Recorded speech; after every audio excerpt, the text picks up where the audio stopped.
I've always been a sci-fi nerd, the kind who grew up dreaming about hyperspace jumps, alien diplomacy, and, of course, artificial intelligence. From the loyal droids of Star Wars, R2-D2 and C-3PO, to the ever-capable, ever-charming Jarvis from Iron Man, AI in fiction has always been more than just code. It's been a character, a partner, sometimes even a threat. But here we are in 2025, and AI is no longer just a plot device.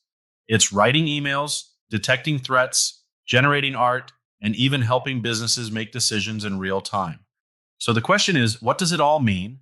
How far are we from those sci-fi depictions? Are we building helpful co-pilots or something we don't fully understand? In this episode, we're diving into the real-world role of AI in cybersecurity, the promise, the pitfalls, and the practical steps leaders can take to use it wisely. Come with me on this journey, out of the dark.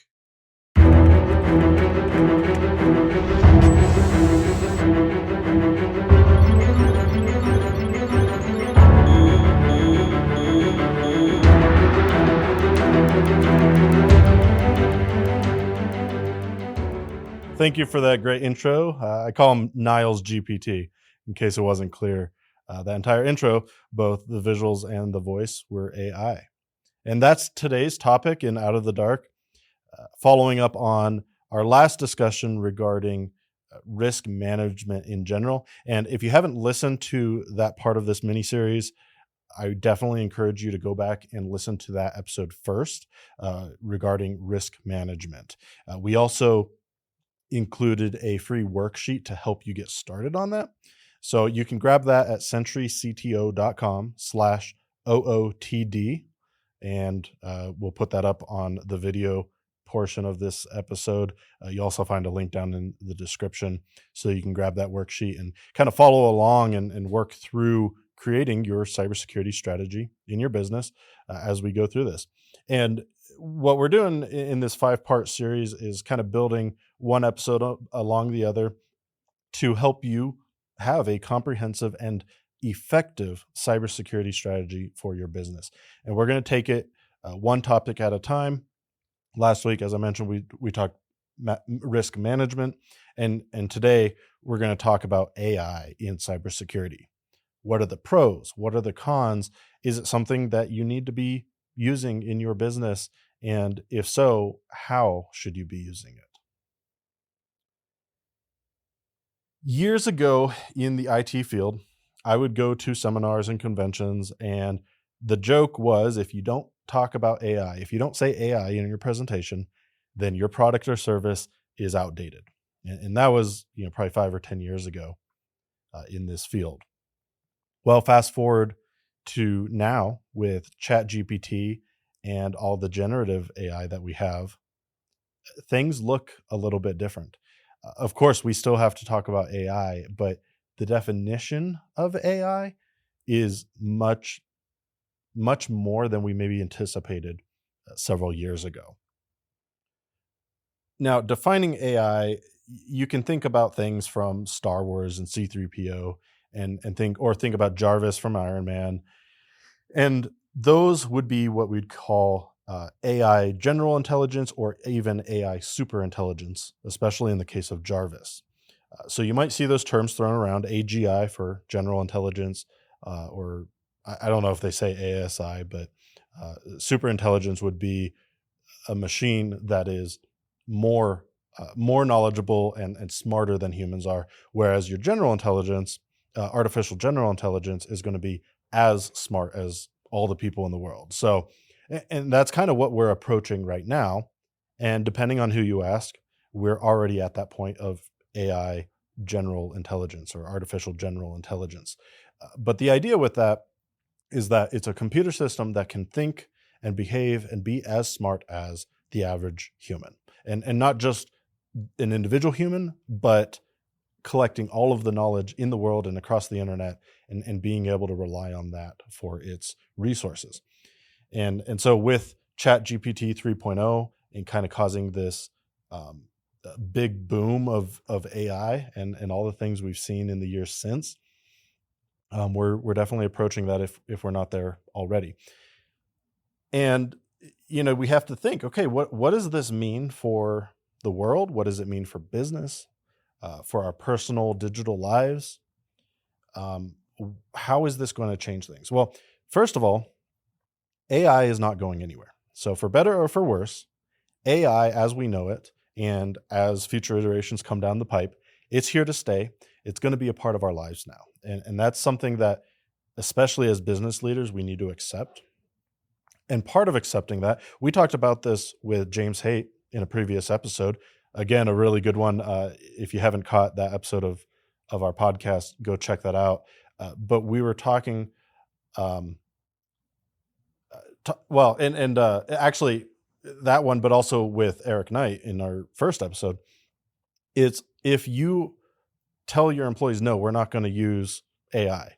Well, employees are going to use it anyway. You can't put it back in the box, so to speak. And so adopting policies of how you can use AI and what is acceptable in your organization is something that you want to get ahead on. You don't want to take on unknown risks that AI brings and get caught with your pants down. So there's a couple things that AI can do for us, both good and bad. So first, let's talk about productivity. It is an invaluable tool to help you and your employees be more productive. And there's good ways and bad ways to use it. I think the worst way that you can use AI is, hey, AI, just do this work for me. If you have a job to do and you tell AI just to do it with no further instruction, the product that you get out of that is not very good, 9 times out of 10. But if you view it more as a coworker or a peer or a collaborator, now you start to see some really cool results. And in general, as I go about this, I'm talking about like AI chatbots that we're all used to. So ChatGPT, Microsoft Copilot, Grok, all of these ones that as most of us are used to. And so if you work with those AI as collaborators, for instance, I'll give you an example of how I've written blog articles, educational articles using the assistance of AI. I don't know if you're this way, but for me, writing is really difficult because I'm constantly editing and correcting and fixing my writing as I go, and it slows me down a ton. I'm not one of those people who can sit down, write a bunch of stuff, and then come back and edit it later and just kind of get it done. So what I'm able to do with AI is I write a fast and poorly written article. I get my thoughts on paper. And it doesn't have to look good. It doesn't have to sound great. It doesn't have to be good for marketing. It doesn't have to be good for SEO, any of that. I can just get the article written.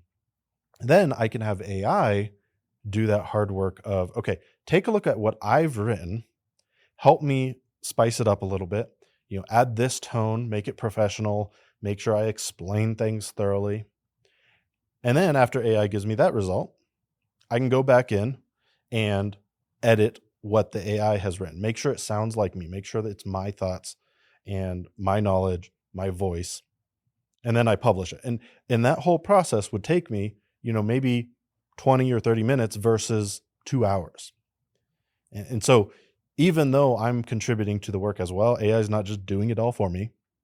It is a huge help. And that's just one example of how you can start using AI in your workforce. Now, what about cybersecurity? Well, of course, AI is allowing us to provide better, more robust cybersecurity than ever before. One of the biggest strengths of modern generative AI is its ability to process vast amounts of data more quickly than ever and pull out insights from that data better than ever before. It's the next evolution of computing where we had some of these automations and some of these security features, but it took a lot of resources for us to do that. Whereas now with generative AI, this technology is accessible to more people. It's easier to set up. It's easier for developers to implement. And so more of us have this at our fingertips. And we're seeing AI implemented in all sorts of software. another place that, like, just an example of that is talking about copywriting again with like blog posts and things. Before ChatGPT 3.0 came out, there were quote unquote AI uh, copywriting tools that would use AI to write a blog article, but they weren't super good. You had to provide a lot more input. There was always a lot of tweaking. That was a time when everything written by AI was extremely generic, and we even saw some of that with like ChatGPT coming out. Um, but those same tools now with generative AI as we have it today are infinitely better. The natural language that they use, the way that you can kind of insert your own tone and your own voice into these writing tools, it's just a night and day difference. Okay, so where should you start with implementing AI? Now, I think this is a little bit of a hot take. A lot of AI promoters are they're talking about, you need to be implementing AI today. You need to implement it now. You need to start using it now. If you're not using it, your competitor is, and they'll put you out of business. And while that is true to a degree, and there definitely needs to be some sort of adoption, the problem with that advice is they often don't follow up with how. And I've seen a lot of business owners very confused about what they're actually, like, in practical ways, what am I supposed to be doing with AI? And that's where I say, don't start with how can I implement AI? Start with, what problems do I need to solve? What things do I need to be more efficient at? And then ask, is AI the solution for that particular problem? You can spend a lot of time chasing shiny new objects in your business, and AI is that big shiny new object right now for a lot of people. It can be a distraction. AI, it is going to replace jobs. It is going to be a big part of your business. Uh, it is going to do all those things, but when we get down to the individual level of you and your business, it might not replace, half your staff like it might a different company. It might not be something that you use every single day right now, whereas another company might do 90% of their work using AI, right? On an individual basis, you have to determine where it fits in best, and what the best use of it is. But it is important for every single business leader, such as yourself, to learn what AI is, what it can possibly do for your business, and start evaluating it and constantly looking for opportunities to implement it. Just over, well, I think it might have been about 2 years ago. Tony, you probably remember this with that AI generated Will Smith eating spaghetti. Oh, yeah. Have you seen that? Yeah. So that was some of the very earliest AI generated video footage. Just a year later, chat, let me get this right. It was OpenAI released their first version of Sora, their video generator, and someone created Will Smith eating spaghetti. And the phenomenal increase in quality, the old video, I mean, it was a mess. I don't know if we can put a clip in to kind of show you, but it was this whole distorted face and weird body parts morphing in and morphing out. And then the new one a year later, it looked like Will Smith. It looked very convincing. And so the point of that is that this is the worst that it's going to be. Today is the worst that this technology is going to ever be. It is only going to improve. And we could go on and talk about the pros and the cons and the ethical concerns, and all of that's valid, don't get me wrong. But as I said earlier, AI is here to stay. And it needs to have some sort of place in your business, whether that's a lot or a little. So start assessing it. Talk to your employees, talk to your staff. What are the big problems that AI is really great at helping you with those repetitive tasks.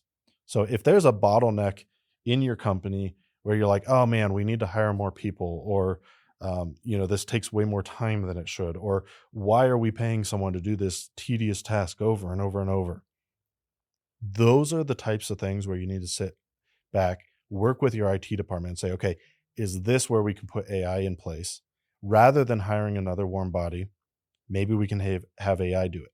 And the people that are currently doing those tedious tasks, they can be reassigned to do money making activities for your organization, things that really drive the business forward rather than tedious things. Now, the AI doesn't come just with benefits. It's something we're using in cybersecurity. Myself, my vendors, we use it to help analyze all of these cyber attacks happening, analyze activity that's happening on a network, things like that. And it helps us identify the wrong activity and bad actors much more readily. But there are risks that come with it. So one of the biggest ones is when you are adopting technologies quickly, sometimes you forget about the risks associated, and you forget about things such as vendor qualification. Vetting your vendors, the people that are running these AI tools, are they trustworthy? They're housing a lot of this data that you're inputting into the AI tool.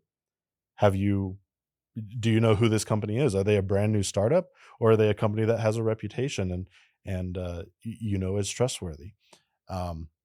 Do they have security certifications like SOC 2 or other standards that they follow to make sure that they're housing that data in a secure and appropriate fashion?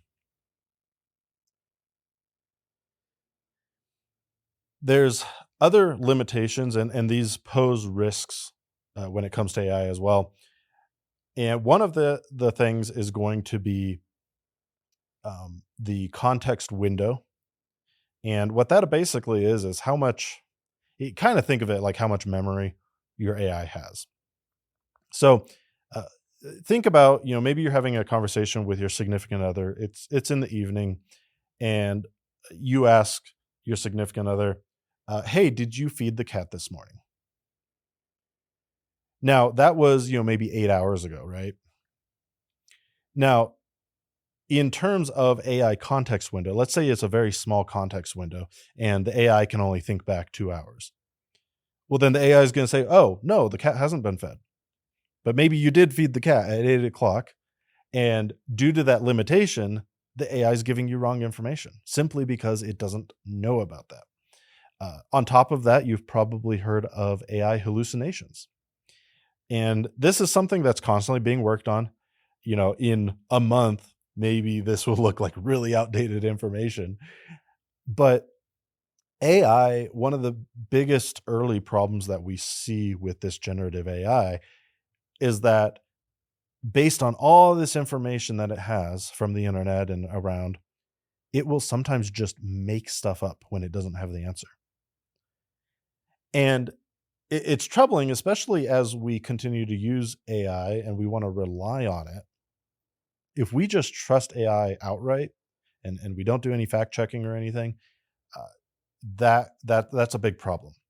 And I'll give you an example of some AI researchers, and this was in the early days. Well, I guess relative early days compared to what we have now. But this was before all of this generative AI.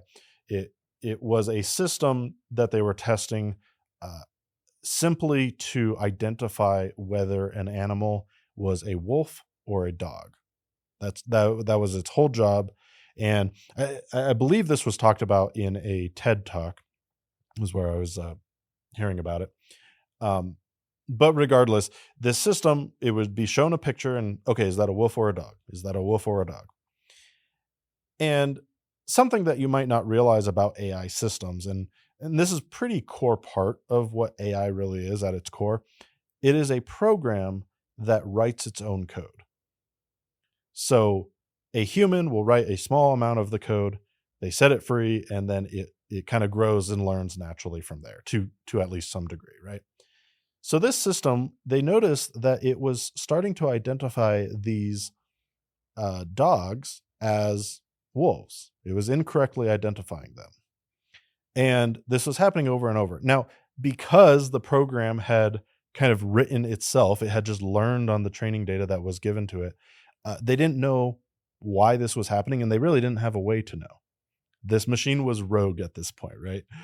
So what they did is they rewrote the program and they made sure to include some debugging so that they could figure out what was actually going wrong with it. And what they discovered is that all of the information that was fed into the system originally, into the AI, a lot of it included most of the pictures of wolves that they fed it and trained it on. Those wolves were in the snow. And so what they found out is that when they were showing it pictures of animals, the AI was not even looking at the animal to determine whether or not it was a wolf or a dog. It was just looking at the background. And if it saw snow, okay, it must be a wolf. And so all these pictures of dogs in the snow, it thought they were wolves. You're like, okay, well, that's pretty inconsequential. Big whoop. Okay, well, let's say you're relying on AI for your marketing strategies. And you say, hey, I need you to give me every person who clicks on my website who has an annual gross income of 250,000 or more, and they're between the ages of 25 and 35, and I need to target them with some advertisement or what have you. And it's misidentifying those people. And instead of feeding ads and spending all of your money and advertising budget on the correct demographic, it's serving up ads to 12-year-old children who play Roblox and on summer break. That's a lot of wasted time and energy and money, right? And even if it's an AI system saving you time, it's still spending a lot of money on the wrong thing. And so you can waste a lot of money with the wrong implementation of AI. You can get bad information from AI if you're not careful. And it's not to say that these are game breakers, or these aren't going to stop implementation of AI, and it's certainly not going to stop AI from improving. But these things have to be considered and watched for before you end up with egg on your face and money wasted. And when we're talking about people's jobs, if you make a bad enough blunder with that, maybe you're looking for a job the next day. So these are things to be cautious about, things that your IT department can help you with to make sure that you're using it responsibly. Now, the other part of that is talking about like just regular AI chatbots, again, is finding out which AI your company will use. And we're going to talk about policies and procedures in an upcoming episode. So make sure to subscribe so that you don't miss that when we come out with it.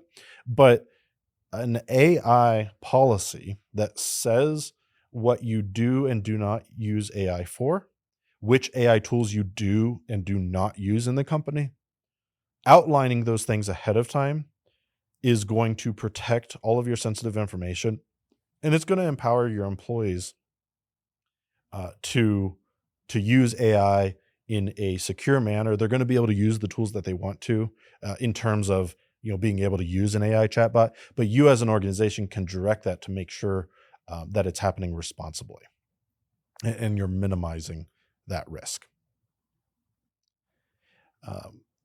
Something to look for when you're vetting and choosing a particular AI program is, one, how do they train the AI? What data are they using? How are they obtaining that data? Because that is going to kind of dictate not only how effective the AI is at giving you good, reliable information, but there might be some liability there. They might be, unfortunately, in the world, we've seen more theft where some companies have not responsibly obtained their training data, and there's potential fallout for that. You can look at what their privacy policy is. Do they train their AI on the data that you input? As a general rule, for business especially, I would recommend not using AI that trains on the data that you input. When you have your employees comfortable using an AI, they are going to input sensitive information. It's going to happen. I don't care how many times you tell them to scrub the data of any identifying material before inputting it into AI. It's going to happen. Employee so and so is going to say, "Oh, this client, and here's their name, and here's their business name, and here's their address and phone number and email, and I need you to help me write a complex contract for it, or whatever," and give it all these sensitive details about a big deal that you're making with a new client. It's going to happen. So if the AI you're using does not have, if they don't train on your data, that's best. You also want to look at, again, what kind of company is this? Are they reputable? Have they been around a while? Are they following security standards? And then, things that are just things that you want to evaluate anyway when you're implementing new technology. What kind of systems do they integrate with? Is this a tool that's going to be siloed and I can only use AI here and I have to struggle to get information out into other systems? Or does it work with our current workflows? And if it's a big enough tool, maybe you want to change your workflows to adapt to the new AI tool. But these things all cost time and money, of course. So if you think about them ahead of time and you plan for it, you'll be in a much better space when you implement, and you'll be prepared to make changes as necessary. And then lastly, but not least by any means, is training your staff. So I was meeting with a buddy the other day, and he's a little bit younger than me, and so he's definitely more comfortable with these tools than I am. And I'm still at the age where it's like, okay, I'm going to go Google that. Well, people nowadays, younger people especially, it's not, oh, let me Google that. It's, oh, let me ask my AI assistant here. Let me ask Grok. And that's who he pulled up. He pulled up Grok and asked it a question. And the people are getting extremely comfortable with AI very quickly. People who have seen the benefits are super excited to be able to use this in their everyday lives, which is great. But people are not aware of how many security issues there are. And that's the thing is, again, as a society, I talk about this all the time. We need to be training each other on what we've learned, good and bad. If you've gone through a data breach at your company, share that story, share what you learned from it, how you're, protecting yourself to not face that again, what other people can do to protect themselves. Share those lessons. And in the same way, share your story of AI. So yeah, I mean, my buddy, he pulls up Grok, he asks it a question, and he's like, "Oh, here's the information." And I was a little surprised at just like how at face value he took the answers. Now the cool thing, AI does cite sources now most of the time. I've noticed that's finally in there, so you can kind of do your own fact checking, and it's a little easier and still beneficial to use AI. But yeah, people just don't realize the risks. So don't assume that your employees, young or old, understand the risks that are associated with it. Because a lot of times we focus on all the benefits, which is fantastic. I mean, that's why you're implementing it, right? You want to see the benefits, you want to see the time savings. But don't do it in such a way where you're being reckless and putting yourself at harm's way without even realizing it. So where are things going from here? It's hard to predict. AI is staying around. It's going to grow. It's going to get better and better and better. Now, the hope, for a lot of people at least, is that we're able to achieve some sort of AI superintelligence. We do see brain-computer interfaces already where people's brains are literally being hooked into computer systems. And the hope for some of these companies developing this is that one day we'll be able to interface with AI directly.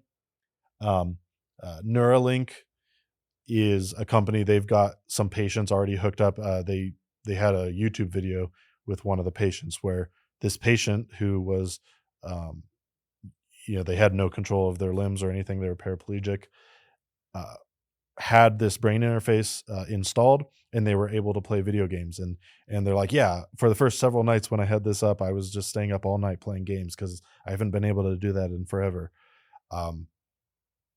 So it's pretty crazy, like sci-fi type of things. And, we look at movies like Iron Man again, where maybe something like Jarvis will exist sooner than we think, where it's that AI super intelligence. Um, and of course, there's risks. Other people are afraid of something like Terminator, where the machines rise up against humans, and there's kind of that bleak side of things. But in the immediate future, what we're seeing, and we're seeing it already, we see a lot of benefits from AI. We see bad actors using AI against us. We see more cyber attacks, more sophistication. Uh, you know, it's making everybody's job easier and faster, including the hackers. So it's a little bit of a battle, just like with anything else. It's not anything I'm alarmed about. I think overall, I would say it's a very positive outlook with what AI is going to bring. It's just a matter of educating ourselves, educating our staff, and making sure that we don't take benefits for granted, and that we always consider the risks. And hopefully that's what I got your curiosity and your thoughts flowing on that, and helping you brainstorm about how you can do that. Um, but yeah, I think if we all keep it top of mind, we'll be better off as a society. So um, definitely start getting a AI policy put together. Determine what AI tools you will and will not allow within your organization, and then train all of your employees on doing that. Think about, how are you going to embrace AI in a safe, responsible manner. Now, again, I'm going to remind you, go ahead and grab our free worksheet on centurycto.com/OOTD, or Out of the Dark. centurycto.com/OOTD. Grab your free worksheet where we help you do a risk assessment on your organization. And we'll be sending out further handouts as we go through these episodes as well. And next episode in this mini series, I don't know the exact release order. We might have some guests in between there as well. But on our next part of this series, we're going to talk about our incident response planning. What do you do when the worst happens? So make sure to get subscribed, like, comment, and we will see you when we release that. So thank you for listening. Thank you for watching. My name is Niles Benghauser. I'm your host of Out of the Dark.